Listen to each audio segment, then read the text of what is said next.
My name's Frank Doyle. I'm an ecosystems biologist. I've worked on many different species within our boreal forest ecosystems and in the tundra for the best part of 40 years. And some 30 years ago now, I was working in the Yukon on a large ecosystem project up in the Yukon, and I kept getting these phone calls from and I happened to be working on birds of prey in the Yukon. I was working on many different species, and one of the birds was called a goshawk. And at that time I was getting phone calls from the Skeena region, because I was a goshawk specialist, asking me about goshawks and asking me about managing goshawks and trapping goshawks and how much habitat do they need. What had happened was they just had found two nests. They were logging, and the big machines in there, and the loggers were in there, and the machines were being dive bombed by these large birds, these big grey hawks, which are the size of ravens. And the guys, the equipment, could see these birds swooping down. They knew they were near a nest site, and they didn't want to have the nest fail. So they basically called the Ministry of Environment and said, how much forest do we need to leave for these goshawks? So that's why I was getting phone calls, was around that. And eventually these phone calls led to longer discussions, and then I was invited down here with the idea that maybe I could help understand what the goshawks need and how do we manage the forest, how can we keep enough forest so we can keep those birds, because the loggers, the people, all wanted to keep the birds in the landscape. And I thought, yeah, that's a great use of my time. So that's why I came down here, Dan, was to do that work. And so we're at Date Creek today. So we knew of two nest sites at that time that, because it reported to us by the people who were out logging in industry. And so when we started looking for birds ourselves, this was one of the very first birds we found, was in this landscape. This is the Date. We're in the Date landscape, and we've got the Date Creek Research Forest just over the hill.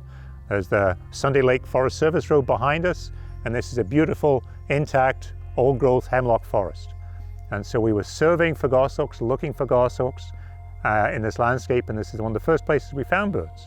And I came out here, stood right here down with a forester called Norm Bilodeau, and we have a goshawk nest behind us that I'm looking up right now that is still there and has been in that tree for the best part of 20, 30 years. The nest is still there, even though the birds have been long gone for a long time now. And we found several of the nest sites, and the discussion was around how do we harvest this landscape? How do we keep the birds here in this landscape? And so that was the very first time I came here, was to stand here and have the same discussion, if you like, as we're having right now about what do we do if we want to keep these birds in the landscape. Well, the goshawks are at that point right now, and again, just representative of many of the species that we're not monitoring out there. The fisher and the martin would be ones people would recognize. And if we manage for the goshawks, we have areas left in the landscape. Remember that population story, you have to have enough individuals. So right now we're at the stage, right now, where we have enough places left in the landscape that will support individual goshawk territories. And they need big areas. They need 4,000, 6,000 hectares of relatively intact landscape. And we have just about enough of those out there right now. If we want to manage those areas differently, take wood out, but not clear-cut harvest, we can keep that goshawk population. In areas where we've clear-cut harvest, in other areas where we still have old-growth forest and that the birds can use, then we can let the young forest grow back. Eventually, in 100 years' time, it'll also support the goshawk territories. And that's the work we're looking at on Haida Gwaii in many areas now, is where do we want the birds to be in the future? But we've got to make those conscious changes right now. We've got to actually start doing things that actually will create habitat. So one of the key lessons here, maybe optimism, but I really need to say this clearly, is that old-growth forest is not a renewable resource. That we cannot, when we harvest an old forest, we call it old growth, or it may just be old forest, it may just be 100-year-old forest, but it has structure. It has snags, it has coarse woody debris, it has places for the birds and the bats and all those things. When we remove those and clear-cut harvest, all we have are individual trees. We don't have structure, so we'll never have any of those other pieces. And you can't restore it. You can't plant snags. You can't pile up logs across the landscape with fire risk, all these other reasons. So this is not a renewable resource.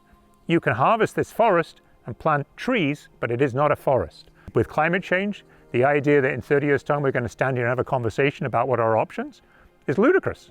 We've got to stop right now, change what we do right now, and then maybe we've got a chance. but not in 30 years' time. And I've been doing this 30 years, so I can say that. Because 30 years ago, Bilodeau and I thought we could really do some stuff here. We were excited to make some changes. But because of the structure of government and the way our system is at that larger scale, and again, not necessarily local, we can't do that, but we need some big changes.